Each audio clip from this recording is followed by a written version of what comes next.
repasar los títulos más importantes de Argentina en estos 7 días. Me acompañan en la tarea Paola Ardaya, nuestra corresponsal extranjera desde Londres, en Europa, la participación de don Abel Reynoso, su página sobre política nacional desde Estados Unidos, el valor agregado en nuestra mesa de redacción, el doctor Hugo Vega, el doctor en Ciencias Económicas, con el que analizamos las cuestiones de economía y negocios de los últimos días. La participación del doctor Vega el día de hoy será fundamental porque las noticias de Argentina son casi en su totalidad puntualmente económicas, por las corridas bancarias, mejor dicho, por las corridas financieras y del dólar, que son el título principal de esta semana. Y como es habitual, al cierre de cada episodio semanal, nuestra página de divulgación de la cultura nacional. Para el día de hoy, el productor ejecutivo de este programa, Alfredo Argento, ha preparado una reseña, un recordatorio de Susana Rinaldi, una de las artistas argentinas con mayor repercusión en el país y en el extranjero, una artista extraordinariamente galardonada. Con estos objetivos nos preparamos para el encuentro semanal Buenos Días, Buenos Aires.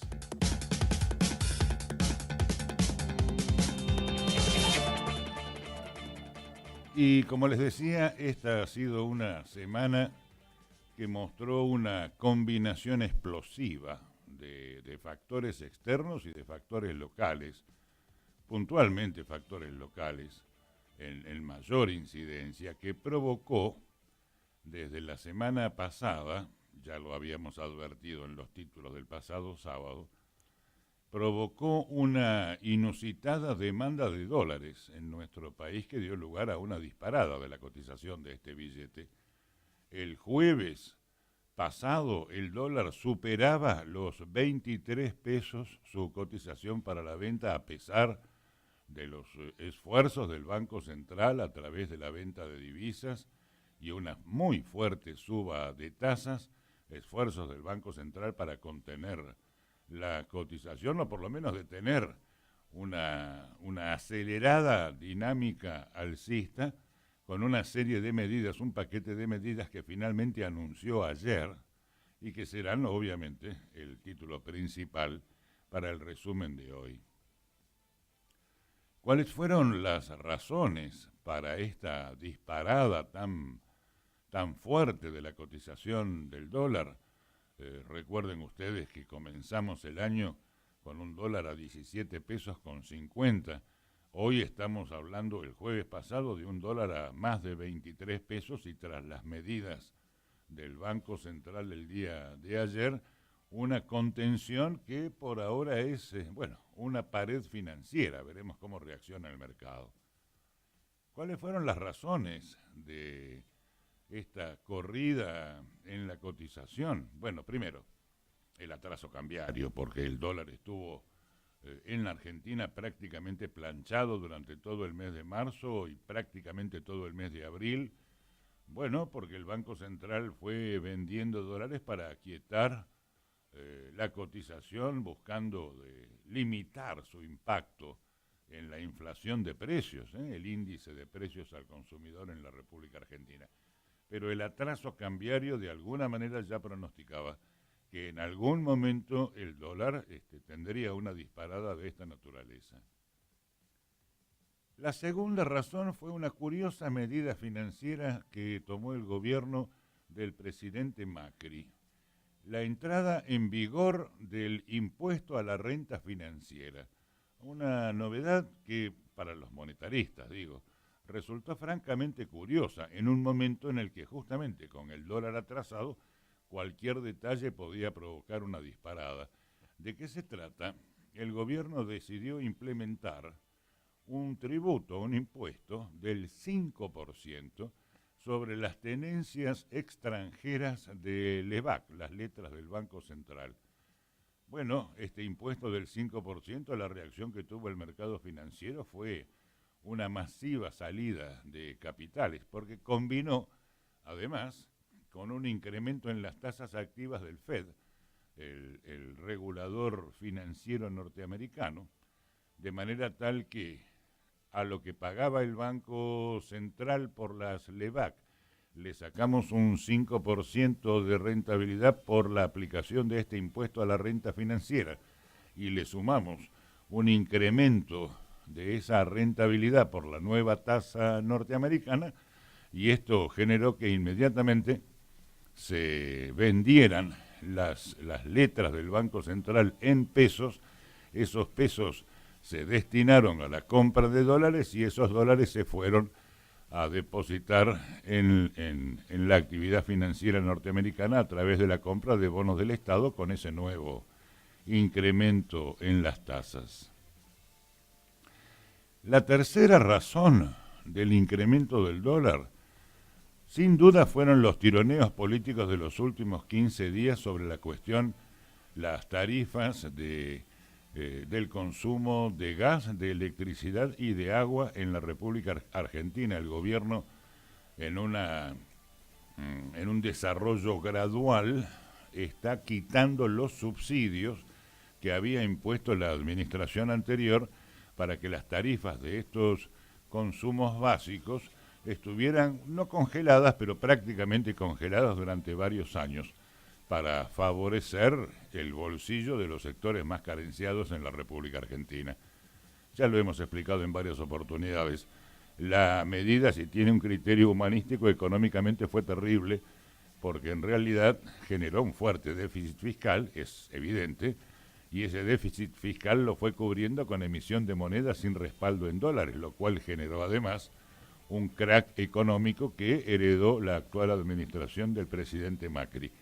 Desde allí en adelante, Macri decidió quitarle gradualmente los subsidios del Estado al consumo tarifario y volver a trasladarlos al bolsillo del consumidor. Bueno, en este último ajuste gradual generó discusiones sobre los aumentos dispuestos en los servicios públicos en el ámbito del Congreso y también incluso dentro de la propia alianza Cambiemos entre conservadores y radicales en la República Argentina, generó que el sector de los radicales, plantearan disidencias a pesar de ser un incremento gradual, con la decisión del gobierno.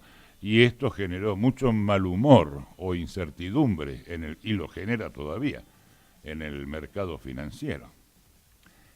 También tiene su importancia la pérdida de confianza de la población en general, pero del sector financiero en particular, tras los anuncios del 28 de diciembre pasado.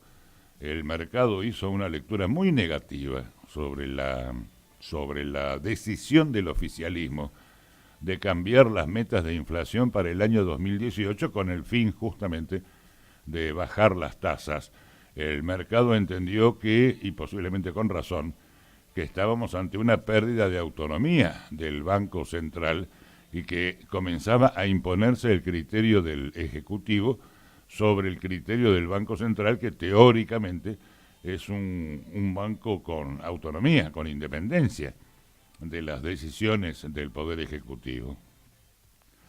También influyó la sequía que padeció nuestro país en los meses de noviembre a febrero pasado. En el primer cuatrimestre de este año, por ventas al exterior, sobre todo de soja, pero en general de productos agrarios, se liquidaron aproximadamente unos 6.000 millones de dólares, y esto es un 10% menos que el promedio comprendido entre 2018 y 2017, es decir, 6.000 millones de dólares menos en el circuito financiero. Y por último, si todos estos son factores locales, también coadyuvó, como digo, un factor externo, la suba de las tasas en los Estados Unidos, ¿no? El rendimiento del bono norteamericano a 10 años superó en la semana pasada el nivel simbólico, por cierto, del 3% anual. El último antecedente fue enero del año 2014. y a esto se le suma la posibilidad de mayores subas de tasas por parte de la Fed durante este año. El impacto de esta variable alcanzó a todas las economías del mundo. El dólar se está apreciando en el mundo entero. De hecho, en su relación con el euro ha tomado cierta ventaja. Lo mismo en la relación dólar-libra esterlina de Gran Bretaña. Y todos los países emergentes, entre los cuales está también la República Argentina, por supuesto, ante la apreciación del dólar, sufrieron una desvalorización, una depreciación de sus monedas locales. Pero si esta es una lectura, llamémosle técnica, de las razones por las cuales se encareció tanto el dólar, ya cuando lleguemos a desarrollar las noticias nacionales veremos qué pasó ayer y qué decisiones tomó el presidente, o mejor dicho, la conducción económica de la gestión Mauricio Macri. Pero la opinión de los economistas liberales, que son de hecho los economistas que están teóricamente también en un circuito de coincidencia con el plan de Mauricio Macri para esta administración, la opinión de los economistas liberales aparentemente acusa al presidente de un error en la estrategia de gradualismo implementado por el gobierno para bajar el déficit fiscal, que esta es la clave de toda la cuestión. Seguramente los economistas liberales hubieran preferido, como ya hizo el mismo sector en la economía de la República Argentina en gobiernos anteriores, en los últimos 40 o 50 años, esta temática no es nueva para los argentinos. Los economistas liberales esperaban seguramente un shock económico y no un programa gradualista para reducir a un espacio de algunos meses, aunque sea un programa cruento, sobre todo para los sectores más carenciados del país, una aplicación, una quita de subsidio a las tarifas más rápida para que el golpe político fuera por un tiempo menor. El gobierno no solamente que no aceptó esa teoría de shock y eligió el programa gradualista, sino que tampoco contuvo el gasto fiscal, el gasto social puntualmente. Los programas de asistencia económica a los sectores más carenciados del país, yo diría que incluso se incrementó por sobre los valores que había implementado la anterior presidenta de la Nación, Cristina Fernández. Todas estas razones hicieron que finalmente lo que se llama círculo rojo, el círculo de presuntamente, ¿no?, capitales nacionales expectantes de la administración Macri para retornar sus dólares al país y aplicarlo a inversiones productivas, que de todas maneras no sucedió durante los 2 primeros años de gestión. Bueno, ese círculo rojo aparentemente está abandonando a Mauricio Macri. Y ahora al presidente, al día de ayer, y con el dólar disparado por encima de la barrera de los 23 pesos, y a nuestro criterio le quedaban 2 opciones. Uno, ajuste fiscal, es decir, comenzar a dar razones a los economistas liberales del Círculo Rojo, dejar de gastar reservas en los programas sociales, achicar a partir de ahora el déficit de cualquier manera e incluso la vieja receta monetarista de quitar pesos del mercado para parar la inflación. Justamente, si no hay dinero en el bolsillo de las personas, caen las ventas de productos, y si caen las ventas de productos, teóricamente los precios tienen que bajar para mantener competitividad. Esto se llama recesión. Es la teoría del economista liberal cuando propone un shock financiero. Por un lado, ajuste fiscal, es una de las opciones, achicar el gasto. La otra, la vieja teoría que varias veces hemos sustentado en esta mesa de redacción, ¿no? Se llama vivir con lo nuestro. Es una teoría económica de un economista no liberal, Aldo Ferrer, que fue un economista que acompañó varias gestiones peronistas en la República Argentina. ¿En qué consiste vivir con lo nuestro? En achicar el estado de bienestar hasta que haya equilibrio económico, es decir, parar las importaciones, aumentar las exportaciones, particularmente de materia prima, tal vez con menor valor agregado, pero en principio parar las importaciones y aumentar las exportaciones para recuperar crédito fiscal. La balanza económica entre las ventas al extranjero y las importaciones en la República Argentina hoy es negativa. Importamos más de lo que exportamos. Vivir con lo nuestro supone parar las importaciones, posiblemente olvidarnos de algunos lujos tecnológicos, y con respecto también a los electrodomésticos que mejoran la calidad de vida, porque en su mayoría tienen partes o son completamente importados, favorecer la industria nacional, aunque algunos precios de la industria nacional sean más caros que los productos fabricados por la industria extranjera, negociar con los capitanes de la industria, los del capital nacional, para que sean proveedores con beneficios al Estado nacional y de esta manera bajar la ansiedad por las exportaciones. Y por sobre todas las cosas, vivir con lo nuestro es bajar la presión impositiva, es decir, bajar el nivel de gasto en todos sus niveles. Claro, esto supone, particularmente para la clase media argentina, como les digo, un descenso temporal en la calidad de vida. El argentino de clase media quiere estar en la última fanpage, quiere estar actualizado con lo mejor del mundo entero. Así ha vivido la clase media en la República Argentina durante décadas. Si no lo puede hacer, retira su acompañamiento electoral. Este es el peligro que visualiza Mauricio Macri a la hora de tomar medidas de neto corte conservador. En definitiva, pareciera que el Círculo Rojo le ha impuesto una especie de lección a Macri y a sus ministros conservadores y monetaristas.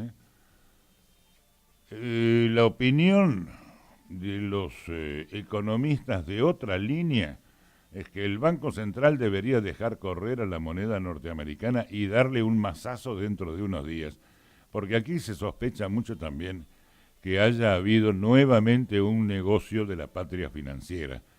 Cuando el dólar comenzó a subir, particularmente no esta semana, sino la semana anterior, que amenazaba con superar la barrera de los 21,50 o 22 pesos, allí el Banco Central salió a vender reservas de una manera furiosa por varios miles de millones de dólares de las reservas del propio Banco Central para contener el precio. No lo logró. El dólar llegó a 23 pesos y superó la barrera de los 23. Y muchos economistas dicen esta fue una jugada de la patria financiera, es decir, a pesar de que el Banco Central se gastó miles de millones de dólares en parar el dólar a 20,50, compraron a 20,50 y una semana después a 23,30, que es el techo al que llegó el dólar el jueves pasado. Bueno, en menos de una semana ganaron unos 80 centavos por dólar, una cosa fantástica, una ganancia financiera extraordinaria. Por eso que muchos economistas de la administración dicen que el presidente del Banco Central, Sturzenegger, que al presidente se le escapó la tortuga, que se equivocó, que vendió cuando no era necesario vender, que tendría que haber dejado correr al dólar y cuando el dólar superara la barrera de los 23, allí salir con 3.000 o 4.000 millones de dólares a la cancha a vender y a bajar el precio del dólar de un solo golpe. Ese hubiera sido justamente un mazazo financiero, pero sucedió lo contrario, ¿no? Cuando se reacomoden las posiciones de los inversores, el banco debería salir, bajar el dólar de vuelta y el que hubiera comprado dólares en los días de crisis terminaría perdiendo. El Banco Central no tiene que vender reservas baratas. Hay una sobrereacción del dólar en el corto plazo. Bueno, hoy por hoy la gente está muy nerviosa. y va a comprar dólares sin importar el precio. Y cuando esto termine, vendrá después la baja del tipo de cambio. En todo esto parece haber a doble vía un mensaje para Macri, ¿no? De un sector y del otro. Si quiere recuperar la inversión productiva, es decir, la inversión no financiera, sino la inversión en negocios de riesgo y que produzcan ganancias al país, y tendrá inevitablemente que bajar la presión impositiva y reducir el gasto público. Este era el consejo que los monetaristas no tan severos, los menos conservadores, le estaban aconsejando al gobierno el jueves a la noche. Bueno, ahora que comenzamos a describir desde este marco los títulos nacionales, veremos qué medidas tomó el gobierno de la nación el día de ayer, qué pasa hoy sábado con el dólar y qué podría pasar la próxima semana.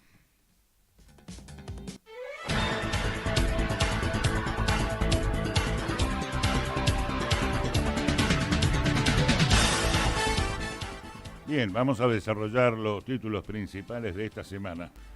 En principio, una señal de la autoridad monetaria al mercado. El famoso mazazo del Banco Central que estábamos esperando le puso tardíamente, porque se perdieron unos 7.000 millones de dólares en los días de demora de esta medida.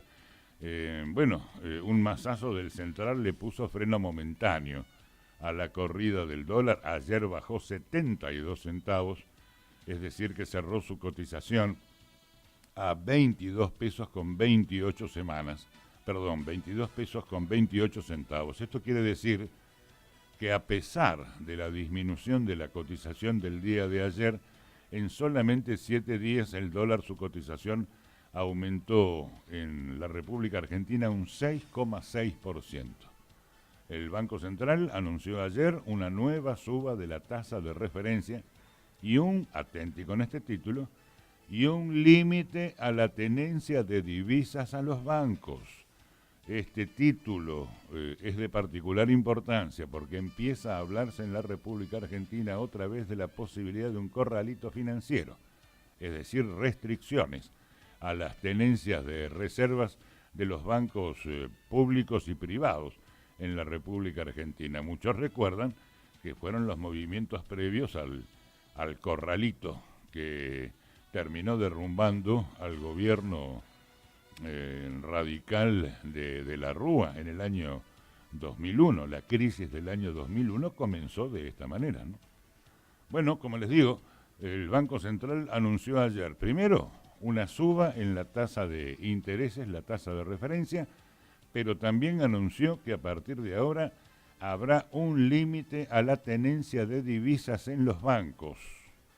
De esta manera logró ponerle un freno, insisto, momentáneo, al dólar, que bajó 72 centavos, es decir, que en un solo día cayó más del 3%, y la cotización del viernes 22,28. El billete igual terminó con un avance del 6,6%, porque venía de acumular un alza del 11,9% en las 4 ruedas previas, ¿no? El Banco Central parece haber tomado el control de la situación luego de haber sacrificado 5.300 millones de dólares de reservas en las últimas 7 jornadas y unos 7.700 millones de dólares desde que arrancó con sus intervenciones a principios de marzo. Pero antes del inicio de la rueda de ayer a las 10 de la mañana, el Banco Central también resolvió aumentar la tasa de política monetaria ni más ni menos que en 675 puntos. Es decir, que hoy el Banco Central está pagando un 40% de interés anual por la renta financiera. De esta manera intentó frenar la corrida cambiaria. Pero no solamente fue esta medida, también redujo en un 10% el límite de tenencia de billetes verdes en los bancos argentinos. La autoridad monetaria, además, amplió el ancho del corredor de las tasas. Las tasas a 7 días, oigan esto, las tasas a 7 días se ubican en un 47% para el pase activo y un 33% para el pase pasivo. ¿Por qué estos porcentajes tienen tanta importancia? Y porque son respuestas monetaristas para contener la subida del dólar, pero son un golpazo terrible para la inversión de riesgo. A ver, no hay ningún negocio en la República Argentina que le deje a ningún inversor un 40% de rentabilidad o un 47% a 7 días, a un plazo cortísimo, de manera tal que esto reduce las expectativas de la inversión de capitales genuinos en inversiones de riesgo y, bueno, llama a cualquiera que tenga capitales de inversión a poner los dineros en bonos del Banco Central que le dan una rentabilidad extraordinaria, ¿no? Y por otra parte, la entidad decidió que desde el próximo lunes la posición global neta positiva de moneda extranjera de las entidades financieras computadas en saldos diarios al tipo de cambio de referencia no podrá superar el 10% de la responsabilidad patrimonial computable, que dicho de otra manera son los recursos propios líquidos de cada banco, ambos del mes anterior al que corresponda, lo que sea menor. Aunque si esto es técnicamente difícil de interpretar para el oyente común, lo que quiere decir es que la suba de tasas y las mayores restricciones a la tenencia de moneda extranjera dispuesta para las entidades financieras tienen por finalidad estimular una mejora en la oferta de divisas, bueno, para ir desarticulando la presión sobre el mercado de cambios. Un fenómeno que se verá si se mantiene a partir de la próxima semana.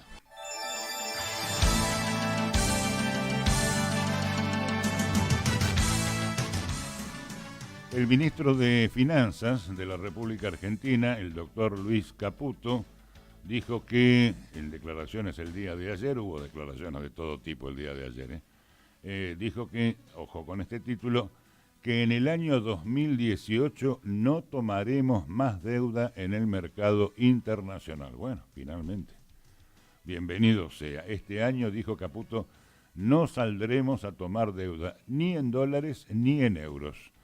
En Argentina, según Caputo, no volverá a necesitar de financiamiento internacional para cumplir con las metas económicas locales.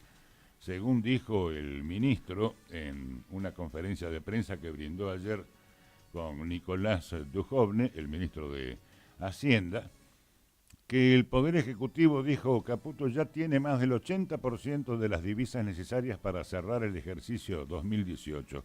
Así que el gobierno cumplirá con el programa financiero restante solamente con emisiones internas, emisiones de pesos argentinos. Es decir, que el ministro asegura que tenemos los dólares suficientes como para respaldar la emisión de moneda nacional para aumentar el circuito financiero, porque si aumenta la inflación, aumenta el gasto, y si aumenta el gasto hace falta más dinero. Para cubrir ese dinero necesario, no tendrá que tomar nuevos préstamos en dólares como respaldo financiero a esas emisiones, que con lo que tiene le alcanza. Y por supuesto, la reducción de la meta del déficit fiscal. Este año era del 3,2% y la han bajado al 2,7% para 2018 en un intento por aliviar las necesidades externas en 3.500 millones de dólares. El presupuesto tenía previsto un nivel de endeudamiento anual de 30.000 millones de dólares para este año. Hasta la semana pasada, antes de la corrida cambiaria, ese monto ya estaba cubierto en un 75% con la salida al mercado durante los primeros 3 meses del año. Con la reducción del déficit fiscal que acaba de anunciarse y con el nuevo valor del dólar, el 75% está más cercano ya al 80 y al 85% de la necesidad.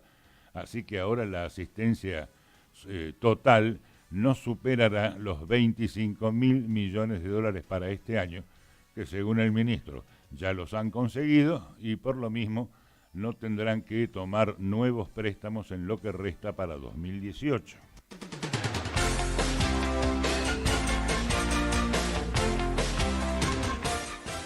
Pero si se reduce el gasto público, que ese es el anuncio, finalmente cediendo a las presiones del Círculo Rojo, en que se reducirán, que es es decir, dónde gastaremos menos para reducir el déficit fiscal. Bueno, en la obra pública.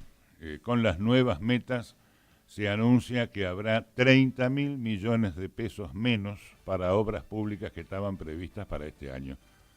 El gobierno anunció ayer un cambio en su plan fiscal para el año 2018, claro, metas más ambiciosas que harán caer el déficit primario hasta un 2,7% del Producto Bruto Interno. Así lo anunciaron, como dije, los ministros de Hacienda, Nicolás Dujovne, y de Finanzas, Luis Caputo. Dujovne admitió que, el ajuste impactará de lleno en las obras públicas. Anticipó que se destinarán 30.000 millones de pesos menos para infraestructura con el fin de cumplir con las nuevas metas fiscales. El ministro de Hacienda dijo: nos duele tocar el presupuesto de la obra pública, pero entendemos en este contexto que necesitamos acelerar el camino hacia la convergencia fiscal en medio de los intentos populistas de la oposición.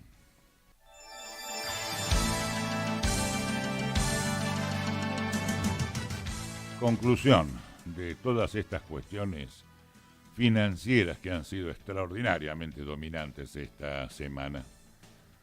Bueno, ¿qué hacer, no? ¿Cuáles son las estrategias para afrontar deudas en dólares tras la corrida cambiaria aquí en la República Argentina?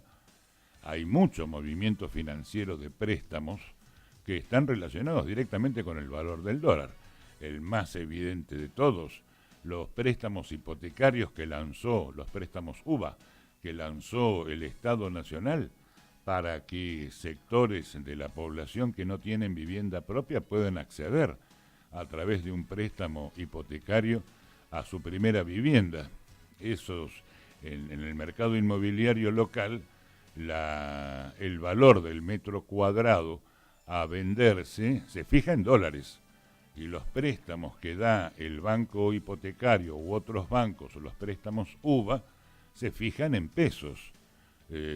Como tardan entre 5 y 6 meses los préstamos para hacerse efectivos, los que tomaron préstamos en pesos argentinos 6 meses después, cuando el préstamo se hace efectivo, resulta que el dólar subió y junto con el dólar subió también el valor del metro cuadrado de la vivienda a ser comprada, y esto provoca grandes dificultades para los tomadores de esos créditos, que ahora ven que con los pesos que le da el banco no alcanzan a comprar los metros cuadrados requeridos. Bueno, era inevitable, y además es una opinión personal, pero era muy posible que sucediera. La suba del dólar afecta directamente la vida financiera de las personas, tanto si contrajeron o no deudas en esta moneda. Pese a la merma del día de ayer, el aumento de la divisa estadounidense supera el 6% desde el mes de diciembre, y los efectos de esta suba generan intranquilidad en la población, entiéndase esto también, ¿verdad? Una persona cuya deuda se encuentra en dólares y con una tasa de interés variable, y sí, claro, está sujeta a pagar la diferencia del tipo de cambio sobre la deuda inicial, no hay otra opción. Y además la deuda misma aumenta también proporcionalmente al subir las tasas de interés. Ante esta situación, y bueno, recomendamos tratar de terminar con la deuda lo antes posible y no adquirir deudas nuevas. En caso de que un nuevo crédito sea necesario o inevitable para el desarrollo de la empresa, hay que buscar préstamos que tengan tasa fija y no tasa variable, y no pedir préstamos en dólares porque nadie sabe exactamente qué es lo que pasará con la cotización de la moneda extranjera los próximos días o el siguiente mes. Yo digo que una buena estrategia para que la apreciación del dólar no pegue en nuestro bolsillo y, bueno, es cambiar nuestros hábitos de consumo. Hay que pasarse a los bienes de producción nacional. A esto se le llama vivir con lo nuestro, ¿no? Tenemos que fortalecer la venta de los productos generados por inversiones nacionales, los productos nacionales. En este contexto de suba del dólar también se ven afectadas las personas que tienen deudas con moneda nacional, ya que existe, una relación directa con el costo de vida, ¿no? Entre el valor del dólar y el costo de vida. En el caso de que los productos básicos de consumo de una persona sean de origen extranjero, la suba del dólar conlleva directamente una suba en sus precios y por lo mismo en el costo de vida que aumenta la tasa de interés y disminuye la capacidad de pago. Y por supuesto, en más inflación. Bueno, recomendaciones. ¿Qué hacer si su deuda está en dólares? Bueno, el primer paso, renegociar la deuda, por supuesto. Y para esto se puede ir a la institución con la que se generó la deuda y asesorarse sobre si hay opciones disponibles. Por ejemplo, que la institución realice una especificación de la deuda en dólares, que el banco aumente la tasa de interés del préstamo para solventar esa negociación, o bien que aumente el plazo para cancelar la deuda, lo que genera más intereses. Pero esta puede ser una propuesta posible para la entidad financiera que le haya prestado en dólares.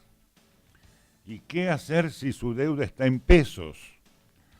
Bueno, en el caso de una deuda en moneda local, hay 3 recomendaciones. Este es tema para tratar con el doctor Vega, yo lo anticipo un poco. Hay 3 recomendaciones de los economistas.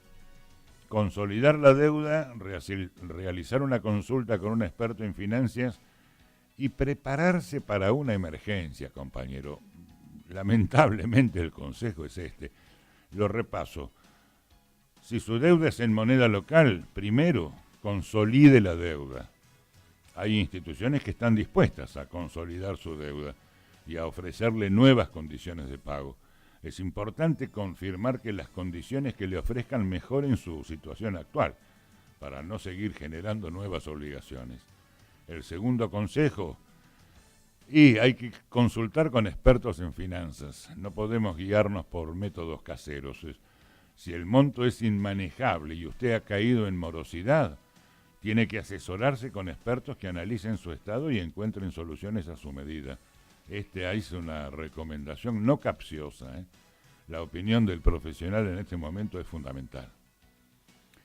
Y la tercera, la más cruel de las recomendaciones, y prepárese para una emergencia. Si resuelve su deuda, recomiendo tener siempre a mano un fondo de emergencia que le ayude a solventar los gastos fijos personales y de su negocio, por lo menos durante 6 meses. Cuando vienen estas corridas del dólar y estos movimientos intempestivos del campo financiero, lo mejor es guardar los billetes, ahorrar, hacerse colchones de reserva. Y usted dirá, ¿y qué nos está aconsejando? Ahorrar en dólares, en definitiva. Amigo, es doloroso decirlo porque tomar más moneda extranjera incrementará el valor de la moneda, pero ¿quién convence a un argentino de que hay que ahorrar en pesos? Peso que se ahorra, peso que se transfiere al dólar para armarse de espalda de un colchón financiero que te permita soportar la emergencia que se viene. Estos son los consejos que están dando los economistas durante la noche de ayer a través de todos los canales de televisión y la mañana de hoy en todos los periódicos. Bien, ese es el panorama de títulos principales de esta semana, títulos económicos en su gran mayoría. Pero vuelve a nuestra mesa de redacción el profesor Abel Reynoso, que él tiene su estancia permanente en Estados Unidos, estuvo en Argentina un par de semanas alternando para su página política con diferentes dirigencias, particularmente dirigencias de oposición y puntualmente, como ya lo habíamos anticipado de alguna manera, con el sector del peronismo federal, ese intento de reunificación del peronismo sin unidad ciudadana, sin Cristina, en la República Argentina. Y comienza una saga de interpretaciones de la realidad económica don Abel Reynoso luego de su paso por Argentina, que pueden ser, yo les aconsejo que lo oigan con interés porque es el principio de una redacción académica que seguramente don Abel Reynoso generará las próximas semanas de una manera permanente. Pero bueno, siempre con ese énfasis especial que le pone don Abel a sus comentarios. Viene con esta idea: el mejor negocio para hacerse rico hoy por hoy en la República Argentina es ayudar a los pobres. Y usted dirá, ¿y eso qué es? Bueno, lo explica el propio don Abel. ¿Cómo hacerse multimillonario ayudando a los pobres? El consejo que viene desde Estados Unidos.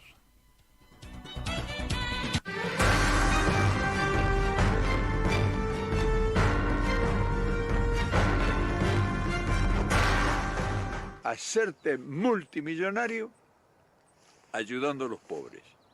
¿Cómo? Ayudando a los pobres es el mejor de los negocios que se puede descubrir en este siglo XXI. Y tenemos una oportunidad bárbara, porque si vamos a hablar de Argentina nomás, no vamos a dirigirnos a Latinoamérica ni nada de eso, no. Podemos extenderlo después si querés, pero ahora con todos los pobres que hay en la Argentina, te sobra. ¿Y sabes una cosa? La materia prima para el negocio está regalada. Se te ofrece en montañas. O sea, somos nosotros considerados en este momento uno de los grandes productores de materia prima para este tipo de negocio. Pobres. Gente pobre, jodida, arruinada, sin posibilidades de nada, desorientados, sin casa, sin trabajo, sin recursos, sin educación, sin servicio de salud. Regalado está la materia prima, el material que necesitas para este negocio, porque todo negocio, gran negocio, incluso el financiero, necesitas materia prima.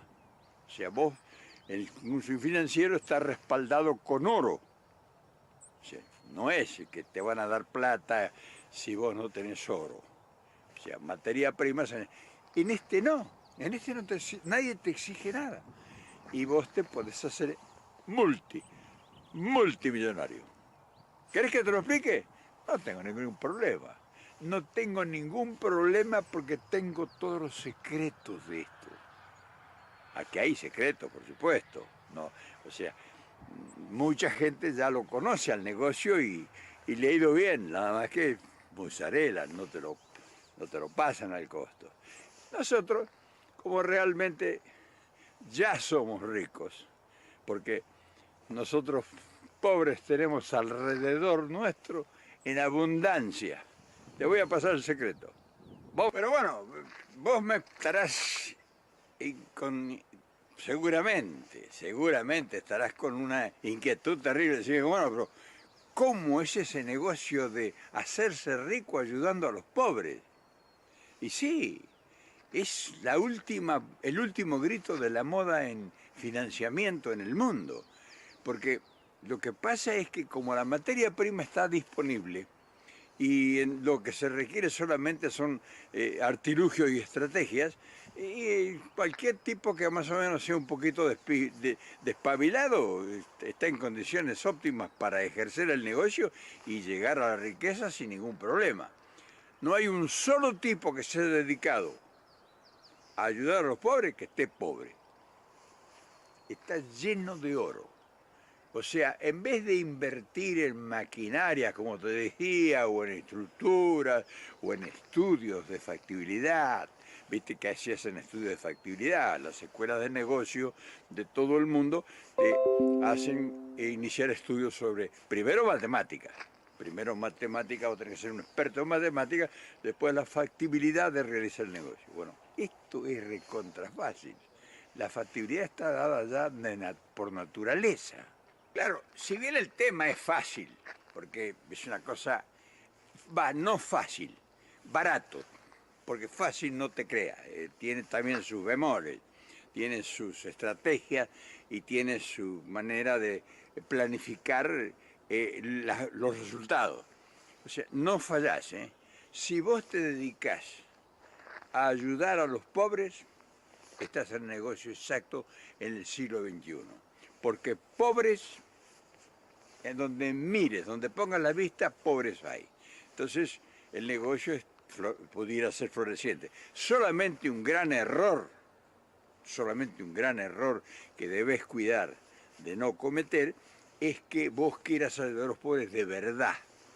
O sea, que realmente quieras cambiarle la vida. Ahí sonaste.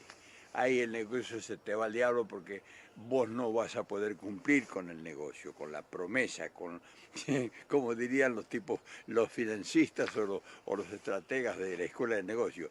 No te van a cerrar los números. Si vos realmente querés agarrar un montón de pobres y resolverles el problema de por vida. Sonaste, ahí perdiste, ya deja de ser negocio porque ya se convierte en una cuestión sentimental. Y vos sabés que para hacer buenos negocios hay que hacer frío en el cálculo. O sea, no podés andar con sentimiento. Un patrón, un empresario que tenga sentimiento, que quiera ocuparse de realmente lograr un objetivo humano, sonaste. Ahí ya no funciona el negocio. Por eso esto es un negocio ideal para los políticos. Es decir, estoy explicándome mal, es un negocio ideal para los mentirosos.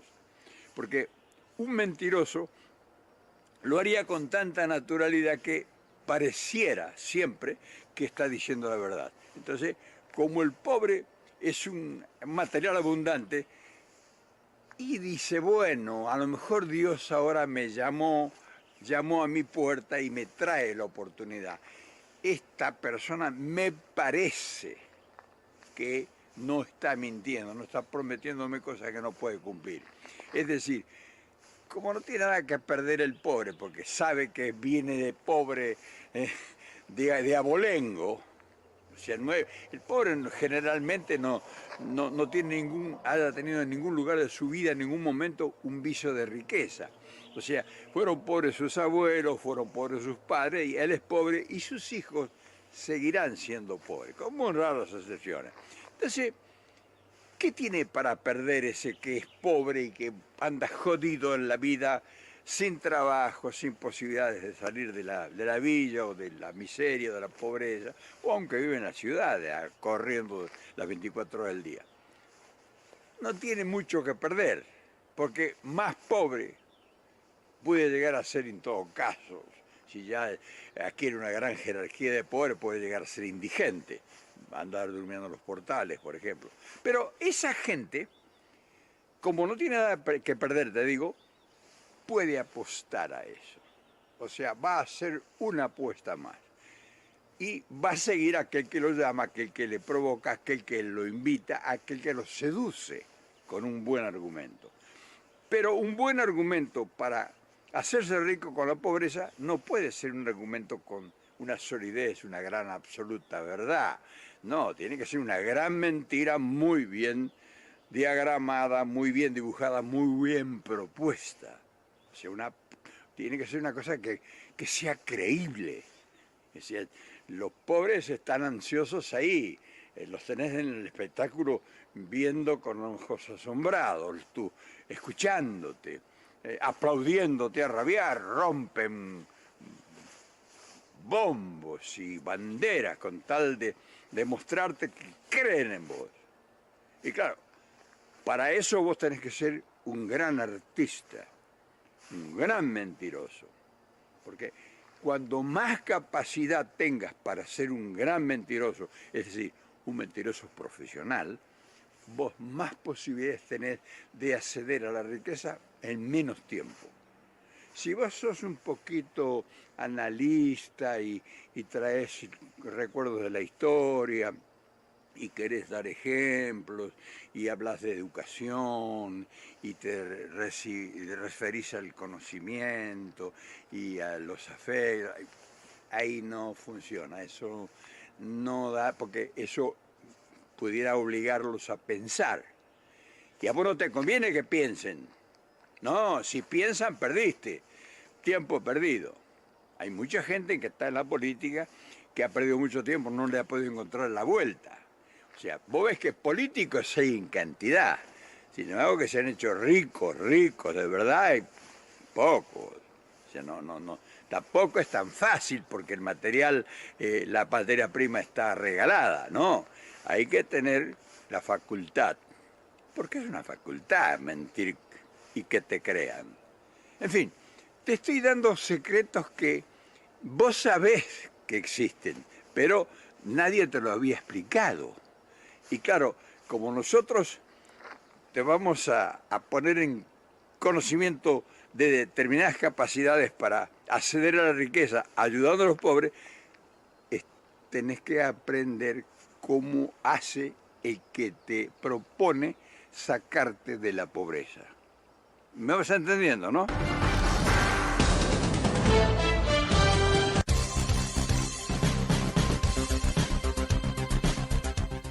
Sí, efectivamente, vamos entendiendo. Materia prima barata, porque si el dólar aumenta, la materia prima es más accesible, más barata, y precarización laboral. El trabajador argentino ganando menos que un trabajador de otro país del primer mundo favorece la venta de commodities. Es la fórmula que viene, ¿eh? Creo que está en el justo término. Don Abel Reynoso, esta es la perspectiva inmediata para la República Argentina. Pero esta musiquita nos señala que pasamos ahora al campo de las noticias internacionales. Y comenzamos por una noticia de último momento, ¿eh? El volcán Kilauea entró en erupción, esto es en Hawái. Están evacuando a miles de personas. Este es uno de los volcanes más activos del mundo. El volcán Kilauea en Hawái entró en erupción antes de ayer. Está expulsando lava por grandes grietas hasta un área residencial. Y por supuesto esto obligó a las autoridades a evacuar a miles de personas. El gobernador David Ige declaró el estado de emergencia para poder movilizar a todos los servicios y fondos de urgencia del Estado vinculados a catástrofes naturales en ese país. Hasta hace unos minutos estábamos viendo imágenes de medios locales que mostraban corrientes de lava serpenteando a través de los bosques. La Agencia de Defensa Civil de este archipiélago informa sobre emisiones de vapor y lava de una grieta en la subdivisión Leilani, en el área de Mohala Street, seguida de explosiones. Ha ordenado a todos los residentes abandonar urgentemente el área afectada. Son unos 700 edificios de ese área residencial. Hay miles de personas sujetas a evacuaciones obligatorias, por supuesto, y autoridades del Servicio Geológico de Estados Unidos están vigilando y evaluando por medios terrestres y aéreos la magnitud de esta erupción luego de decenas de temblores que se vienen registrando los últimos días. Otro título saliente es la cumbre de técnicos entre las mayores economías mundiales. Estados Unidos y China han comenzado negociaciones en Pekín para evitar una guerra comercial entre ambos países. Recuerden, lo hemos señalado en ediciones anteriores, que el presidente norteamericano Donald Trump lleva meses denunciando el enorme déficit que tiene Estados Unidos en las relaciones comerciales con China. Califica este déficit de desleal y ha delegado a su secretario del Tesoro, Steven Mnuchin, para las conversaciones de técnicos. La delegación estadounidense llegó el jueves a la capital china. Está formada la delegación por los principales responsables de la política comercial de Estados Unidos. Estados Unidos amenaza a China con imponerle aranceles a los productos chinos importados por Estados Unidos, aranceles por valor de 50.000 millones de dólares. Esta es una medida que podría ser efectiva a partir del próximo 22 de mayo, por eso que esta cumbre viene apuradita por los anuncios del presidente de Estados Unidos. Estados Unidos quiere reducir en 100.000 millones de dólares el déficit que tiene en las relaciones comerciales con China. De hecho, el déficit en el año 2017, el año pasado, fueron de 375.000 millones de dólares. Es decir, que Estados Unidos le compró a China más que lo que China le compró a Estados Unidos, en una diferencia en contra de Estados Unidos de 375.000 millones de dólares, y Trump quiere achicar en 100.000 millones ese déficit. Bueno, meses de tensión. En las últimas semanas China dio algunos signos de distensión. Por ejemplo, la promesa del presidente chino Xi Jinping de reducir los aranceles en algunos sectores para favorecer el intercambio comercial. Pekín también ha prometido levantar progresivamente las restricciones que impiden a los fabricantes de automóviles extranjeros poseer una participación mayoritaria en una filial en China. Esto favorece a los constructores de autos norteamericanos que tienen sus empresas en China.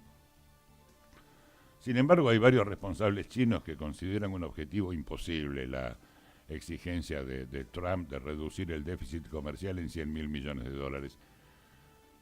Lo cierto es que si las negociaciones que están en esta hora realizándose fracasan y Washington acaba imponiendo sus aranceles a productos chinos, el gigante asiático podría responder a su vez también con aranceles por valor de hasta 50.000 millones de dólares a productos estadounidenses tan importantes como la soja, los autos, la carne y el whisky.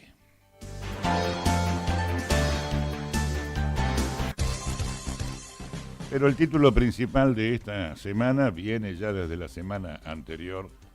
Sube la tensión entre Israel e Irán por una acusación del premier Netanyahu. Esta es una información de la agencia internacional Reuters, porque sacudió a la comunidad internacional la denuncia israelí de que Irán tiene un plan secreto para construir bombas nucleares, pese al acuerdo firmado en 2015, el acuerdo entre Irán con Estados Unidos, Francia, Gran Bretaña, Alemania, Rusia y China. Sin embargo, predomina la cautela respecto de qué, de la autenticidad de los documentos de la inteligencia israelí. Cuando faltan solamente 7 días, el 12 de mayo, para que el presidente norteamericano Donald Trump decida si rompe el pacto nuclear con Irán, bueno, la tensión va creciendo entre la República Islámica e Israel, y no hay señales por ahora de que vaya a ceder. Un día después de revelar que Teherán tiene un programa secreto de armas nucleares, el primer ministro israelí, Benjamín Netanyahu, afirmó ayer que algunas potencias viajarán al país para revisar las pruebas sobre este supuesto plan. Según el gobierno israelí, las autoridades de Gran Bretaña, Francia y Alemania expresaron mucho interés y enviarán delegaciones de expertos para analizar la evidencia que tiene la inteligencia israelí. Se está haciendo justamente este fin de semana. Varios países europeos, de todas maneras, recibieron con escepticismo esta presentación de Netanyahu, pero Estados Unidos está apoyando a su aliado histórico. La única organización para expedirse oficialmente sobre el tema es el Organismo Internacional de Energía Atómica de la ONU, la Organización de Naciones Unidas. Bueno, este organismo ha publicado 10 informes que certifican que Irán ha cumplido plenamente con sus compromisos. Es más, hay un informe final elaborado por el Organismo Internacional de Energía Atómica que ratifica que desde el año 2009 no hay pruebas creíbles de que Irán esté trabajando en armas nucleares.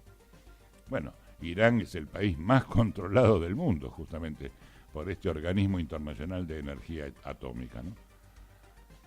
Lo que se ve es que la tensión entre Israel e Irán ya viene en aumento después de los últimos acontecimientos en Siria. Esta parece ser la clave de la cuestión, porque Israel no acepta la expansión militar de su principal enemigo, Irán, la expansión militar de Irán en Siria. Pero Irán y Rusia son aliados del régimen de Bashar al-Assad, el presidente de Siria, que es justamente el hombre que quiere derrocar Estados Unidos. Y en ese sentido hay una posición en las últimas 48 horas revelada de Rusia que le manda un mensaje a Netanyahu advirtiendo que todo cambio en el pacto con Irán es inaceptable para Rusia. Este país asegura que cumplirá lo acordado en el pacto nuclear con Irán, mientras lo hagan también los demás signatarios. Indica sobre las recientes acusaciones del premier de Israel respecto al programa nuclear iraní que cualquier cambio en el acuerdo es inaceptable. Esta es la posición de Rusia. Y mientras tanto, el presidente de Estados Unidos se enfrenta a una fecha límite, ¿no? Él, por su propia mano, él anticipó que el próximo 12 de mayo anunciará si se retira Estados Unidos del acuerdo del 2015, que ofreció a Teherán el levantamiento de las sanciones económicas que se habían dispuesto, sanciones internacionales, a cambio de algunas restricciones a su programa nuclear. Bueno, hay un informe de Agencia Internacional que compartimos con ustedes sobre este delicado tema. A menos de 10 días de presentar los cambios al acuerdo nuclear con Irán firmado en 2015, el ministro de Relaciones Exteriores de Irán dejó claro que no aceptará ninguna modificación al acuerdo. Este 12 de mayo, los países miembros del Consejo de Seguridad y Alemania deberán presentar ante la ONU cualquier modificación que quieran hacer al acuerdo nuclear con Irán. El presidente de Estados Unidos, Donald Trump, ha dicho en varias ocasiones que fue un gran error por parte de su antecesor, Barack Obama, el haber firmado dicho acuerdo. La gente sabe mi posición frente al acuerdo con Irán. Fue un terrible acuerdo. Nunca debió haberse hecho. Pudimos haber hecho un buen acuerdo o al menos uno razonable. Pagamos 150 billones de dólares. Dimos 1.8 billones de dólares en efectivo. Realmente efectivo. Barriles de efectivo. Es ridículo. Nunca se debió haber hecho, pero ya hablaremos sobre esto.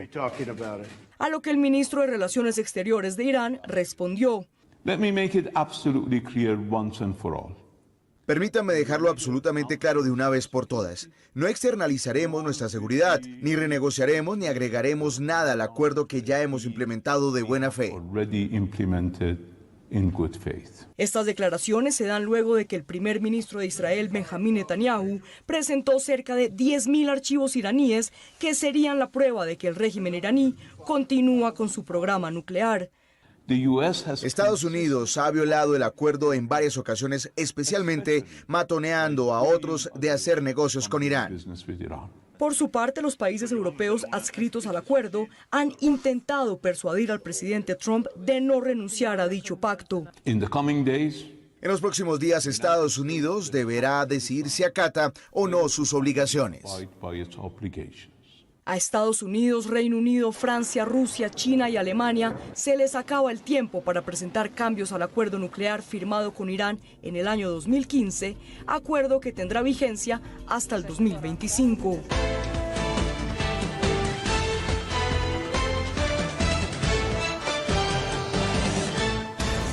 A propósito de esta circunstancia, estuve revisando en internet las redacciones de diferentes agencias rusas de noticias en español y encontré este informe en español. Bueno, el tema es de por sí muy importante, el crecimiento que denuncian las agencias rusas de noticias, el crecimiento de la influencia militar del Pentágono en Centroamérica y América Latina.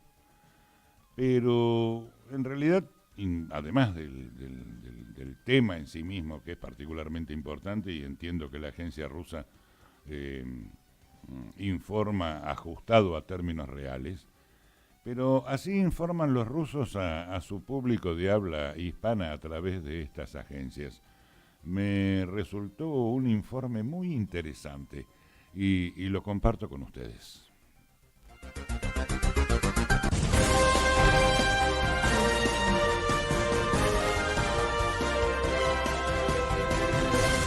Estados Unidos está fortaleciendo su presencia militar en América Latina. El comandante del Comando Sur del Pentágono está promoviendo mayor cooperación interinstitucional en América Latina y el Caribe para ampliar la lucha contra el narcotráfico, el terrorismo y el crimen organizado. No obstante, existe mucho escepticismo sobre el verdadero objetivo de la militarización de la región. Miles de empleados del gigante tecnológico Google están protestando su colaboración con el Pentágono para mejorar la capacidad de los drones.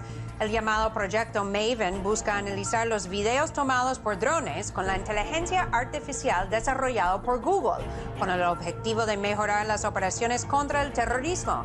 ¿Es Google el nuevo miembro del complejo militar industrial?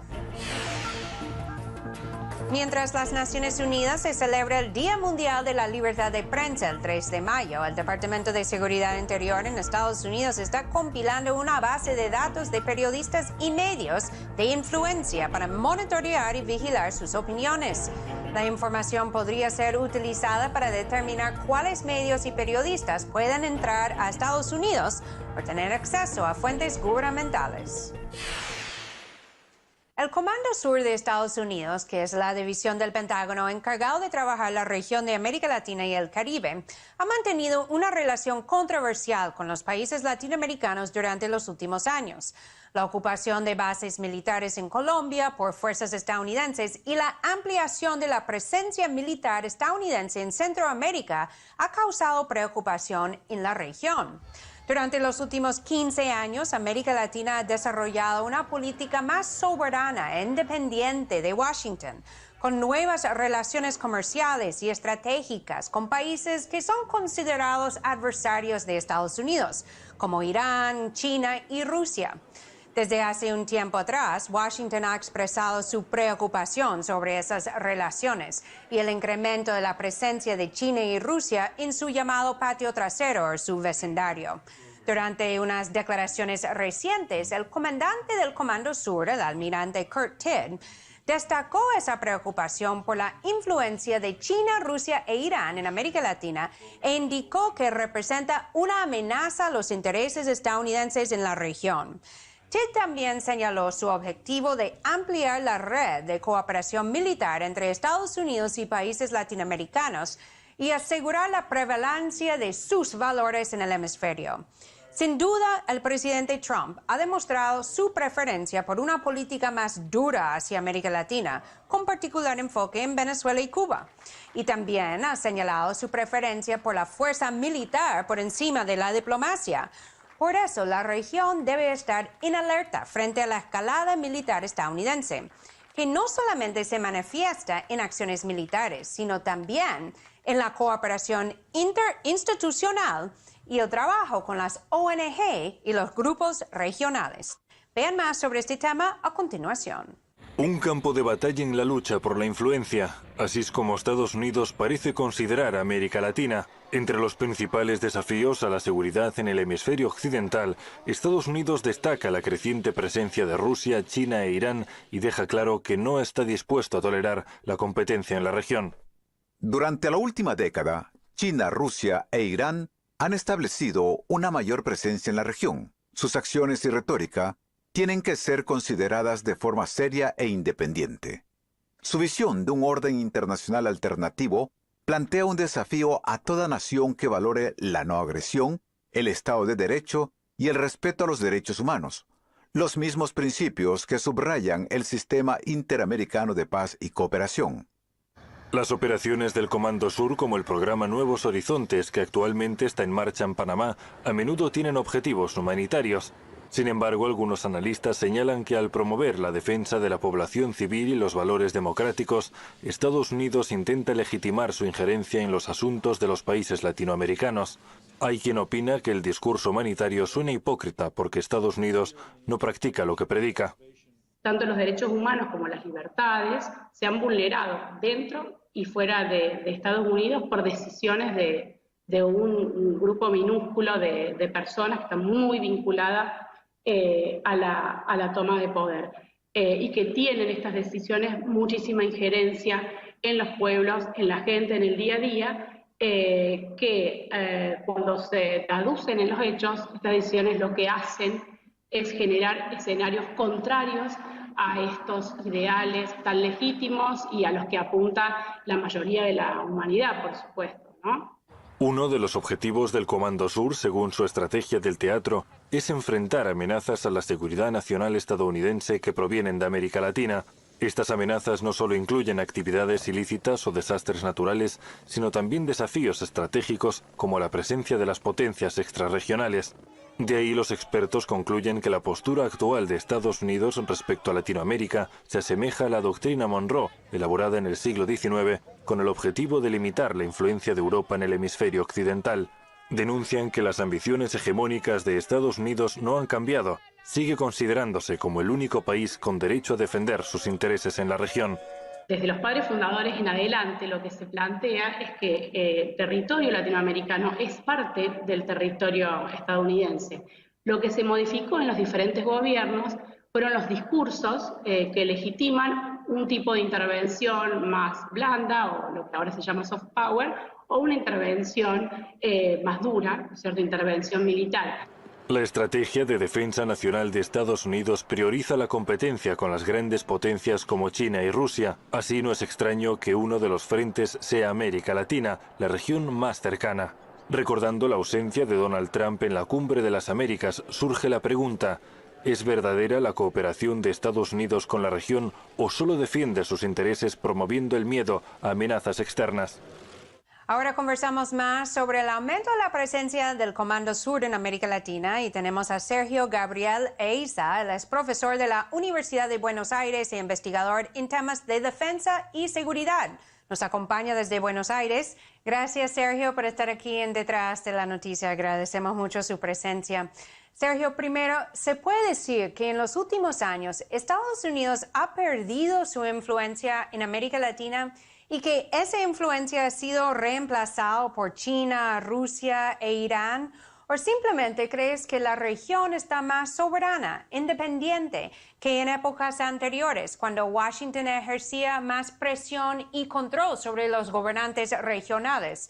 O sea, ¿qué opinas sobre eso? Bueno, muchas gracias por la invitación. Mira, a mi criterio, Estados Unidos no ha perdido influencia regional en lo que va del siglo XXI. Ha mantenido la presencia y la influencia en toda América Latina. Tal vez se cometen dos errores en el análisis. En primer lugar, considerar a América Latina como un todo. Y para los intereses de Estados Unidos, en realidad no es lo mismo lo que es México, América Central y el Caribe y la zona andina, y lo que son los llamados países del Cono Sur, Brasil, Argentina, Chile. En los países de la América Central y México siempre han estado en el foco de interés de los Estados Unidos y los considera su zona de influencia, lo que ellos llaman el patio trasero, por cuestiones que tienen que ver con el tema del tráfico de droga, con las cuestiones del tema de inmigración. Por otro lado, digamos, América Latina en realidad es irrelevante estratégicamente con respecto a otros intereses que tiene Estados Unidos, como actualmente en Medio Oriente, o de acuerdo a la última estrategia de defensa nacional de los Estados Unidos, publicada este año, vuelve a ser los estados que compiten a criterio de Estados Unidos con su hegemonía global de interés para ellos. Claramente la estrategia de defensa menciona a China, a Rusia, a Irán y a Corea del Norte y pasa a un segundo plano, aunque sin dejar de tener interés, el terrorismo internacional. Sergio, ahora con el giro hacia la derecha en muchos países latinoamericanos, ¿cree que Washington volverá a recuperar su influencia militar en la región?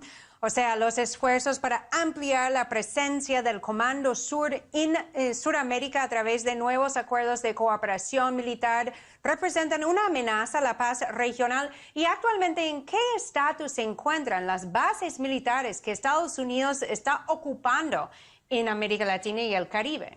Es una constante de los Estados Unidos, desde la doctrina Monroe, las intervenciones en América Latina. Esas intervenciones se han vuelto, a mi criterio, más sofisticadas, más complejas, no son directas, como sucedió durante la Guerra Fría y, digamos, durante el siglo XX en general. Claramente podemos señalar el año 2009, con la intervención de los Estados Unidos, la ayuda a los golpistas para derrocar al gobierno elegido democráticamente de Zelaya en Honduras, la reactivación de la Cuarta Flota en el año 2008, que no, digamos, uno no puede decir que es una cuestión causal, sino diría que es consecuencia de.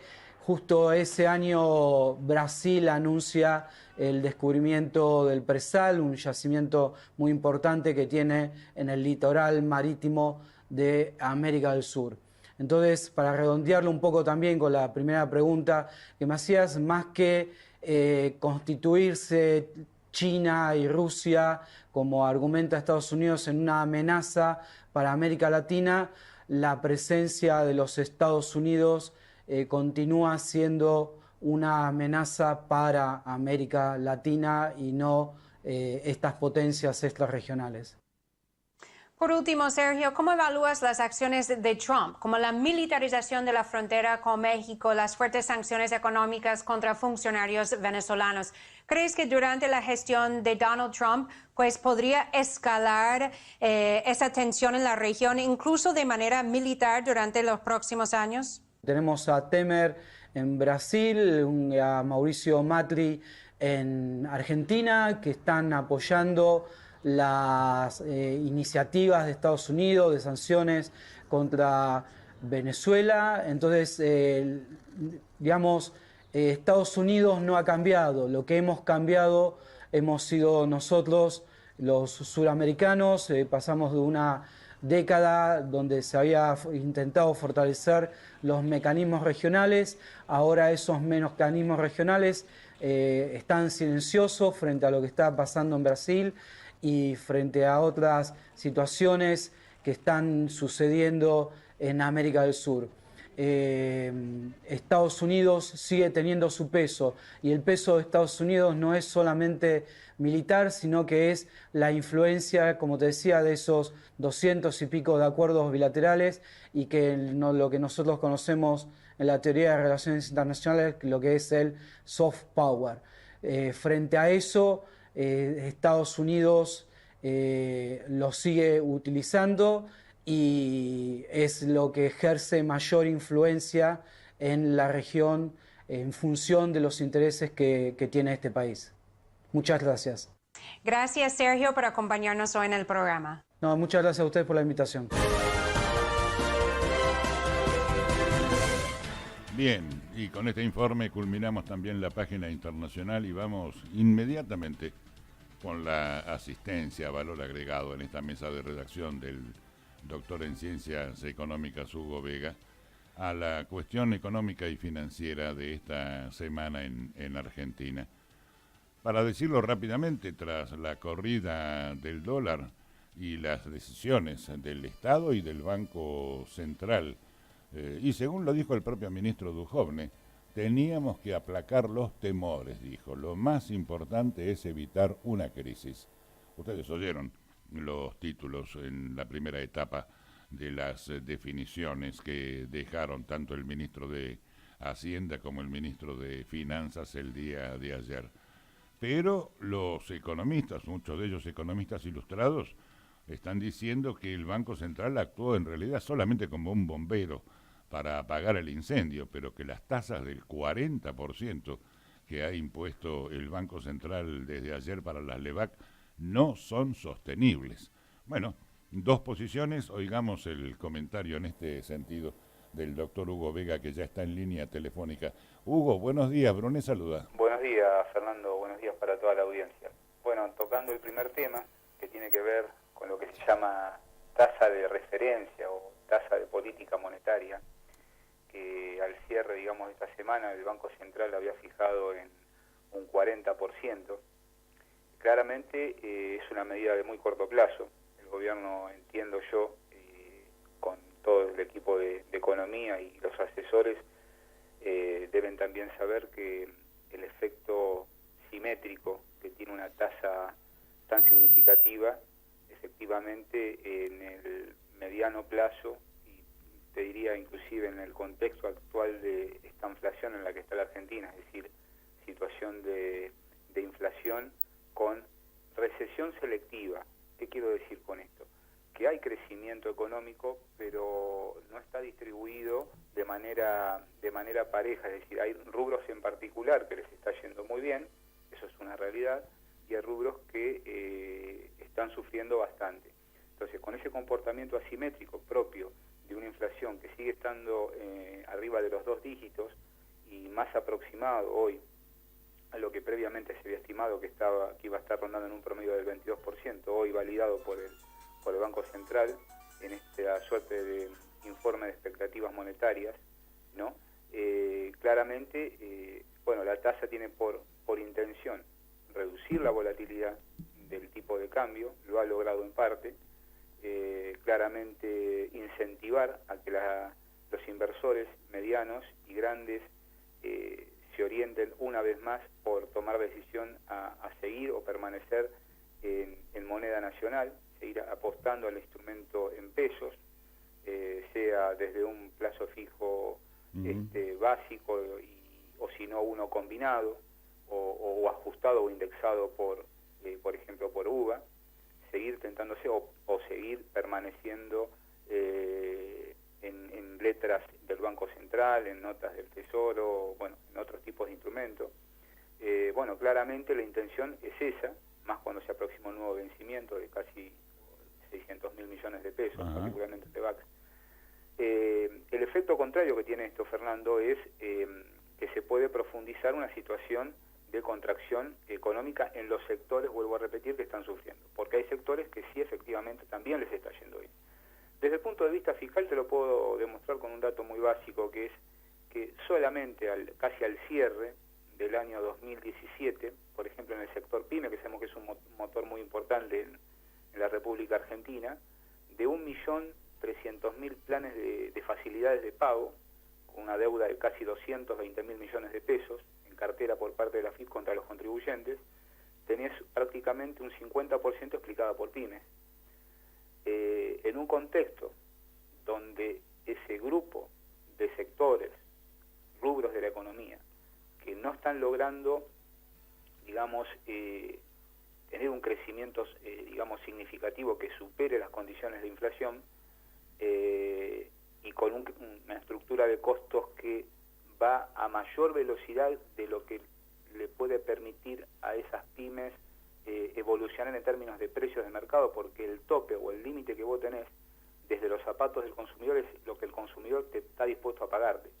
Entonces, en ese juego donde la rentabilidad se hace decreciente o negativa, es decir, trabajás por debajo de lo que se llama el punto de equilibrio económico, es decir, un punto donde vos, el equilibrio económico para una empresa es un punto de empate, donde no ganás ni perdés. Cuando trabajás por debajo de ese punto de equilibrio, estás a pérdida.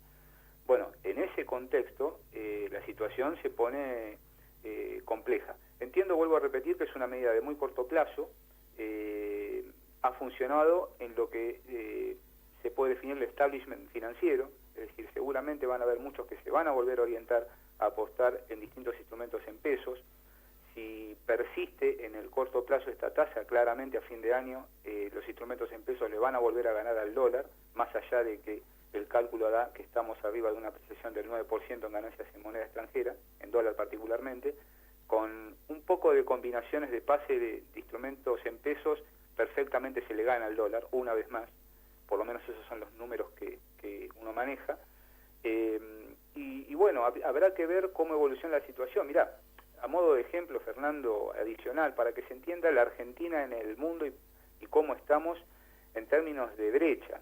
Por ejemplo, si vos me decís, la tasa de referencia, Hugo, ¿cómo está hoy en el resto del mundo? Es decir, ¿qué hacen los demás bancos centrales en términos de tasa? ¿Qué se cobra? Y mirá, yo te voy a decir, por ejemplo, que en el primer bimestre del 2018, cuando vos mirabas a Australia, que no estamos hablando de países que ciertamente no son comparables con la Argentina, ¿no? Porque, por distintas situaciones. Pero para que entendamos la brecha, la tasa de política monetaria es de 1.5%. En Argentina es del 27.25% en ese primer bimestre de 2018. En China del 4.35%. En Chile, acerquémonos a nuestro vecino. En Chile, por ejemplo, la tasa de política 2.5%. Hay países inclusive como Dinamarca que se dan el lujo de tener tasa negativa, tasa de referencia negativa.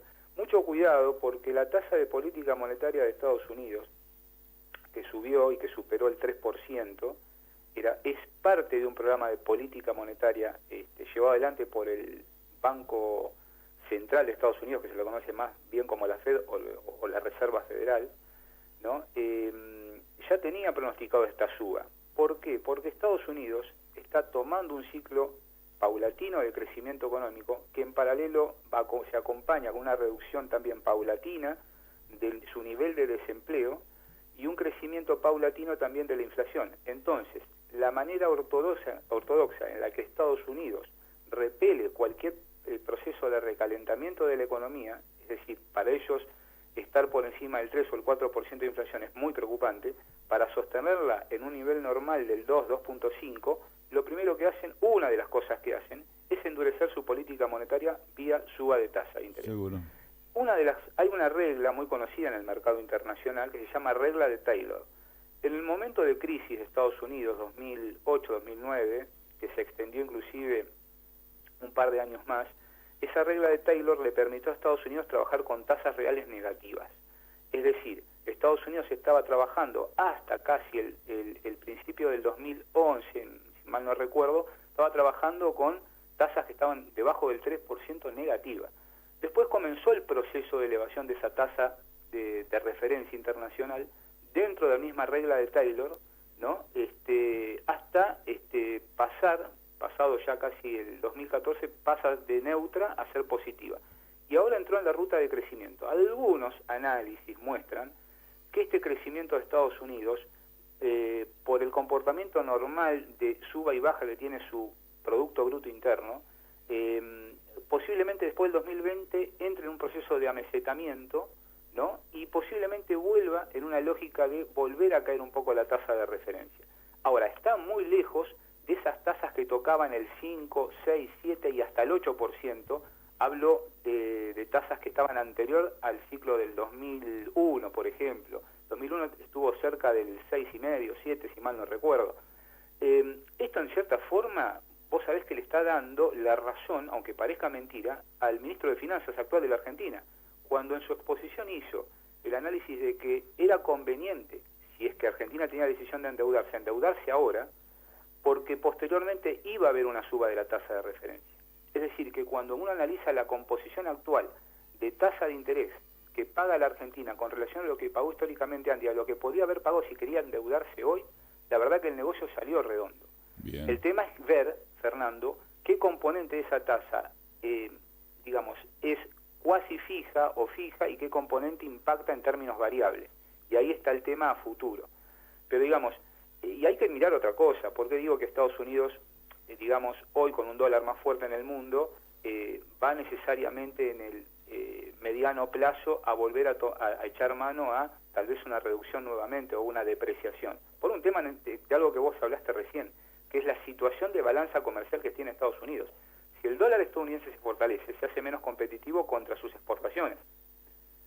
Entonces, ¿qué sucede? Le está abriendo una ventana de oportunidades justamente a países como la Argentina o Brasil o China o otros países que al devaluar sus monedas hacen que sus productos, si son competitivos en el mercado de comercio internacional, puedan ingresar con más facilidad. Así que cuidado con ese tema. Lo que sucede es que Estados Unidos está con un programa muy grande, muy ambicioso de Donald Trump, que es hacer mucho hincapié en obra pública. Ha tenido una reducción muy fuerte de su recaudación tributaria por vía de un montón de paquetes de reforma tributaria a nivel corporativo, que ha reducido su recaudación tributaria. Entonces echa mano, una vez más, al endeudamiento. Al decirte, por ejemplo, hoy cuando uno analiza a fines, por ejemplo, de marzo, en la economía de Estados Unidos, su nivel de endeudamiento, por ejemplo, el endeudamiento total que tiene hoy Estados Unidos está arriba de los 21 billones de dólares. Sí, está un poquito más arriba de lo que es su Producto Bruto Interno, ¿no? Y de esa deuda, esos 21 billones de dólares, al menos 15,5 billones es deuda pública. Y estamos hablando de deuda pública. Y deuda intergubernamental, o sea, entre los estados de Estados Unidos, hay casi 6 billones. Es decir, y esto ha venido creciendo. La preocupación que hay en Cámara Baja y Cámara Alta de Estados Unidos es la sostenibilidad, no del volumen de deuda de capital, sino del pago de los servicios de esa deuda. O sea que no es que estamos en un mundo bastante complejo, y esto se anida a lo que vos analizaste hace un momento, que es el nivel de endeudamiento que tiene con acreedores muy puntuales, más fundamentalmente con China y Japón, que son los dos acreedores más importantes que tiene Estados Unidos en términos de bonos del Tesoro. Así que la situación no es tan sencilla para ninguno de los países. El mundo hoy está en una situación donde hay que ver cómo reaccionan también las tasas de referencia, la tasa LIBOR de referencia en Europa, la tasa que fija de alguna manera, vamos a decirlo en términos fácticos, la mayor economía europea, que es Alemania. Hay que ver qué tasa de referencia finalmente, cómo reacciona Japón en tal sentido. Que son tasas que hoy están en una trampa de liquidez, son tasas muy bajas, hablando en términos keynesianos. Hay que ver si replican y también suben o permanecen ahí estancadas como hasta la fecha. Habrá que ver cómo reacciona. Y en ese contexto está navegando la Argentina. Bien. Pregunta. Para mí la pregunta que sí que tiene, usted ya la ha respondido, pero me veo en la necesidad de hacerla. Imaginando a la pequeña y mediana empresa o al ahorrista privado que tenga capacidad de ahorro, ¿qué le aconseja el economista? ¿Seguir ahorrando en pesos o ahorrar en dólares? Bueno, y la respuesta tiene, en realidad, la respuesta tendría distintas alternativas. Como toda decisión que uno tiene que tomar en la vida, digamos, las decisiones las tiene que tomar en función de su nivel de aversión al riesgo. Alguien que acumuló muchísima riqueza y que la sigue acumulando a través de sus legados, el barón de Rothschild, decía que hay que comprar cuando hay sangre en las calles. Es decir, que si hoy hay una caída fuerte de acciones, que se sabe que tienen cierta solidez patrimonial y que tienen perspectiva bajo el entorno de política contextual que tiene el actual gobierno, te diría que muchos que tengan una baja aversión al riesgo, es decir, que les gusta jugar a perder o ganar de manera significativa, van a apostar en acciones de la República Argentina. Los que más alta aversión tengan al riesgo, es decir, los que tienen un perfil más conservador, posiblemente estén en la disyuntiva de estar entre títulos públicos o letras del Banco Central, por ejemplo, o la inversión tradicional, que son las monedas extranjeras más sólidas.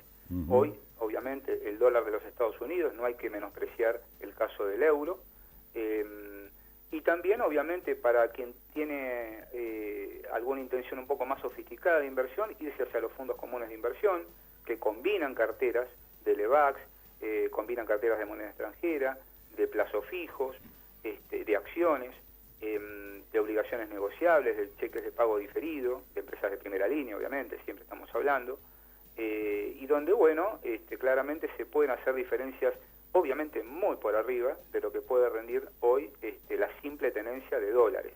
Bien. Dólares o, bueno, te vuelvo a repetir, otro tipo de monedas también que repagan, más allá de la devaluación que se vio de casi todas las monedas con respecto al dólar de los Estados Unidos de América.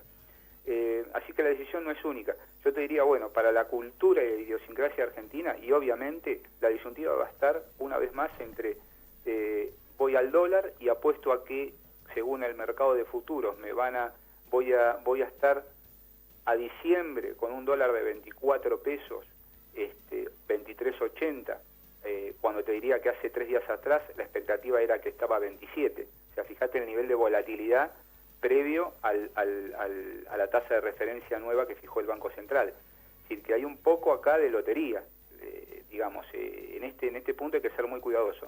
Los promedios marcan que va a estar 23.50, 23.80, 24 hoy. Hay que ver cómo reacciona y si en algún momento, Fernando, el Banco Central, no lo ha hecho hasta ahora, toma, por ejemplo, frente a una nueva situación de volatilidad, no solo utilizar la herramienta de la tasa, sino la herramienta de intervenir el mercado de futuros. Es decir, de pisar precio ya de referencia no sobre el momento actual de lo que vale el dólar, sino sobre lo que valdría dentro de 3, 4, 6 meses o un año. Que esto también se utiliza por parte de muchos bancos centrales. Por eso habrá que ver. Esto también en un contexto donde el propio presidente del Banco Central ha dicho que es intención del banco estar calzado en un nivel de reservas con relación al Producto Bruto Interno Argentino de un 15% promedio, que estaría en línea con lo que tenemos hoy con nuestros países vecinos. Por decirte, no sé, Brasil está al cierre del 2017 en un casi 19% de relación de reservas de su Banco Central con su Producto Bruto Interno. Chile un 15%, Colombia un 16%, México un 18%, Paraguay un 25%, Perú, que marcó el punto de máximo, un 32%. Argentina estaba al cierre del 2017 en un 10%, lo cual es un nivel aceptable. La intención sería entrar en un nuevo proceso de acumulación, que claramente podría venir de la mano de la liquidación de divisas, por ejemplo.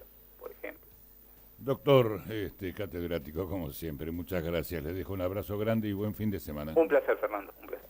El doctor Hugo Vega, ahí está la recomendación del economista, guiarse, como lo dijimos en la apertura del programa, por la opinión de las agencias financieras y posiblemente el combinado de valores en dólares y valores en pesos sea la mejor combinación. Para completar la página económica, revisamos rápidamente las cotizaciones al cierre de ayer viernes.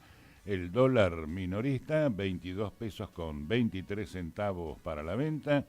El real a 6 pesos con 20 centavos para la venta. El euro, su cotización en pesos, 26 pesos con 9 centavos para la venta. Y la libra esterlina, 29 pesos con 57 centavos. Y con respecto a las commodities, la soja, el maíz y el trigo en el mercado de Chicago cotizaron al cierre de ayer de esta manera. La soja sigue bajando 1,53% abajo, $377 con 46 centavos la tonelada. El maíz ligero descenso del 0,19%, $156 con 98 centavos la tonelada.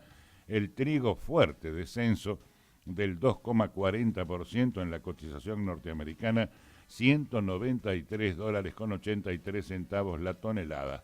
El petróleo en Nueva York, un crecimiento del 1,89%, cerró a $69 con 72 centavos el barril de 50 litros, y la onza de oro, un ligero ascenso del 0,12%, $1.314 con 30 centavos la onza de oro.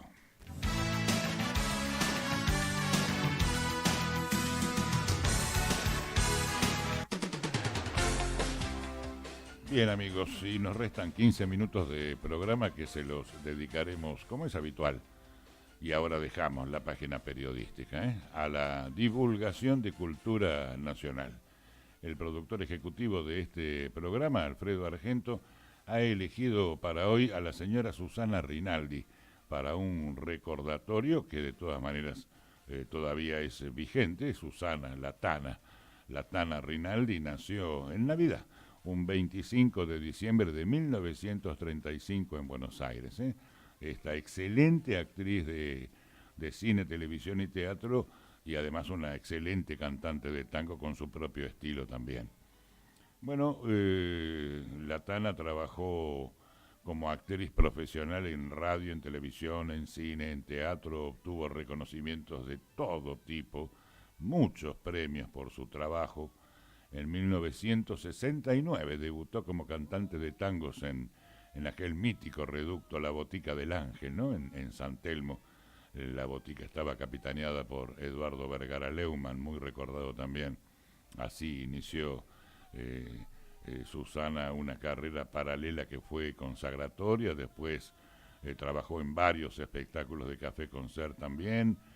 Tuvo un rol protagónico en la recordada serie Tres Mujeres para el Show con Amelita Baltar y Mariquena Monti. Como actriz de televisión, tal vez su rol más saliente fue cuando protagonizó Antígona Vélez, la obra de Leopoldo Marechal en el Teatro San Martín de Buenos Aires. La primera entrega de Susana Rinaldi con un estilo propio en la interpretación del tango, en este caso el tango Tinta Roja.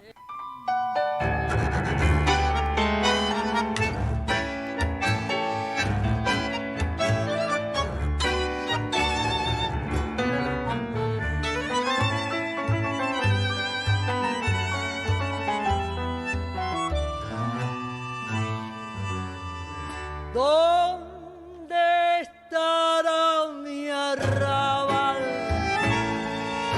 ¿Quién se robó mi niñez? ¿En qué rincón, luna mía, volcas como entonces tu clara alegría?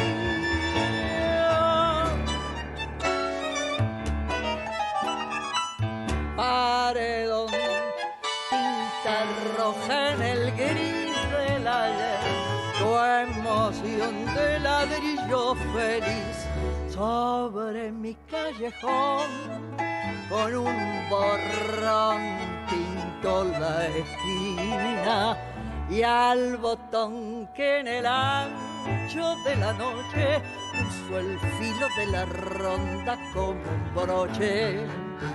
Y aquel buzón carmín y aquel fondín donde lloraba el tano, su rubio amor lejano que mojaba con bombín.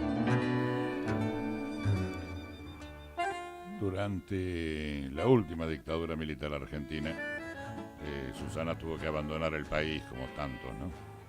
Y después de una extensa estadía en París, regresó a Argentina con esta idea innovadora acerca, ella lo llamaba tango show, y no está bien puesto el nombre. Ha sido y es una artista con conciencia política, una defensora incansable de los derechos humanos. De hecho, fue galardonada como ciudadana ilustre de la Ciudad Autónoma de Buenos Aires y recibió, por ejemplo, la Legión de Honor del gobierno francés, entre otras distinciones. Lo que oirán ahora es una interpretación del tango La Última Curda, que fue grabado en Francia en el año 1978, y con el notable privilegio de ser presentada por el mismo Charles Aznavour. Susana Rinaldi.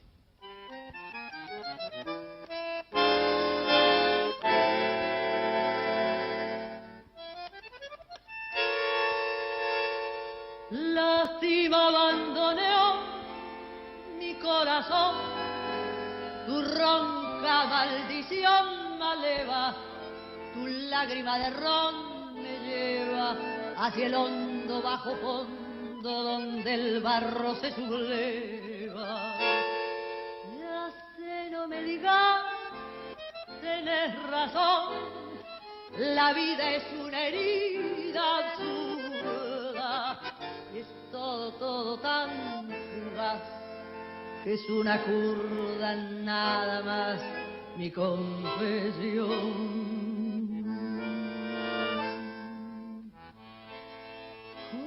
Contame tu condena, decime tu fracaso, no ves la pena que me ha herido, y háblame simplemente de aquel amor ausente tras un retazo del olvido. Yo sé que te hace daño, yo sé que te lastimo llorando mi sermón de vino, pero es el viejo amor que tiembla bandoneón y busca en un licor que aturda, la curda que al final termine la función corriéndole un telón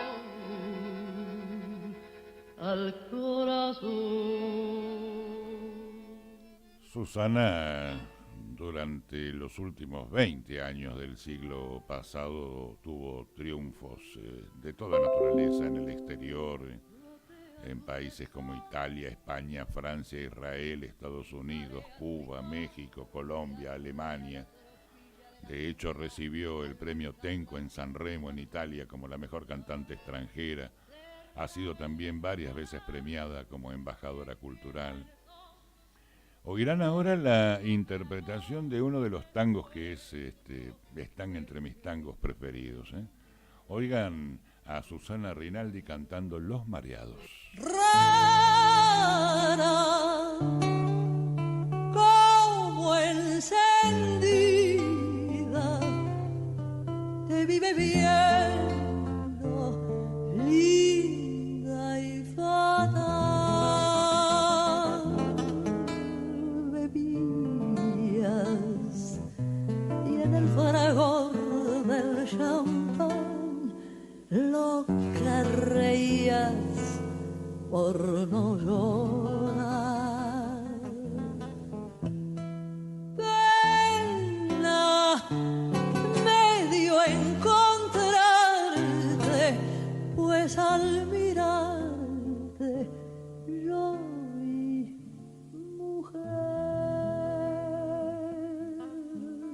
Tus ojos en un eléctrico ardor, tus bellos ojos que tanto adoré.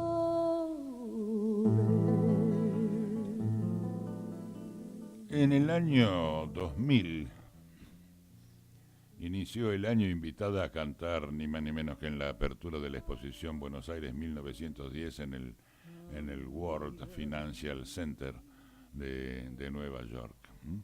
Aquí también, en la ciudad de La Plata, es la capital de la provincia de Buenos Aires, fue declarada visitante de honor. Y en mayo de ese año comenzó una larga gira de presentaciones en el interior de Argentina, que fue de alguna manera una despedida de los escenarios, porque ya es una persona de entrada edad. Justamente con esta última interpretación culmina nuestro episodio semanal, con la producción ejecutiva de Alfredo Argento, Fernando Brunet, saludando a todos y deseando reencuentro para el próximo fin de semana. Usted nos identificará por nuestro habitual saludo, buenos días Buenos Aires, y en la despedida les dejo este pequeño regalo que ha seleccionado Argento para nosotros, Susana Rinaldi, cantando el tango Cuesta Abajo.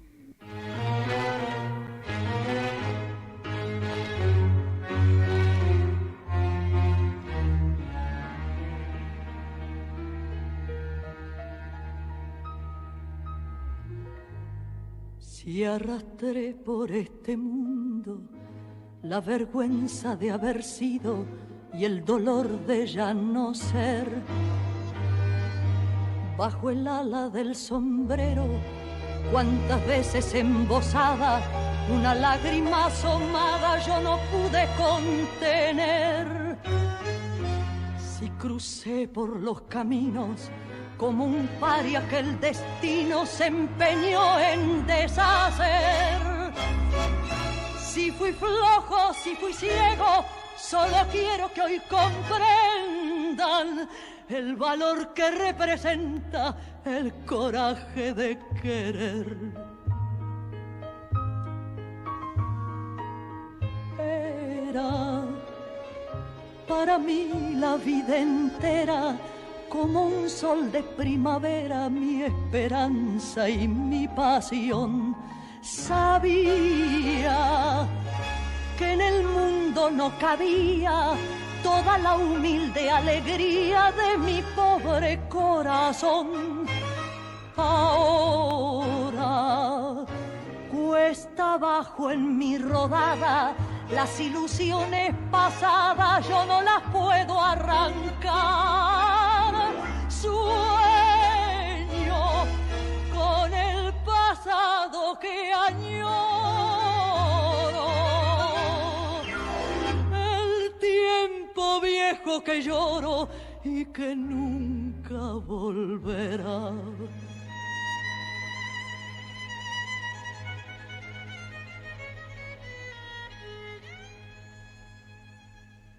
Por seguir tras de su huella, yo bebí incansablemente en mi copa de dolor.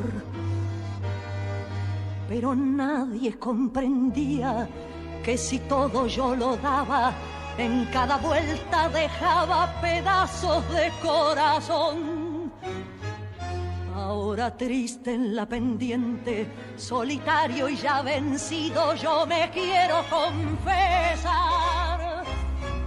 Si aquella boca mentía, el amor que me ofrecía, por aquellos ojos brujos yo habría dado siempre más.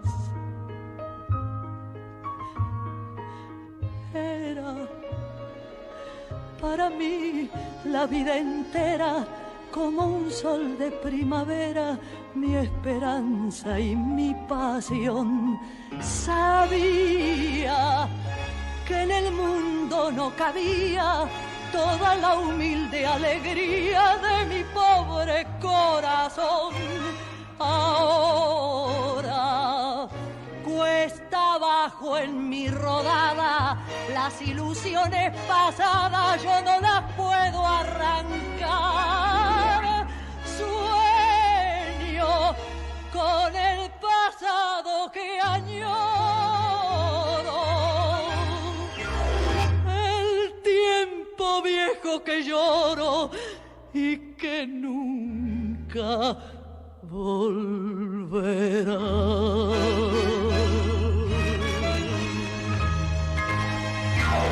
Sintoniza la frecuencia de las noticias. Toda la actualidad del país, de la provincia y de nuestro Villa Gesell en FM Impacto. FM Impacto 95.5. La radio de las noticias.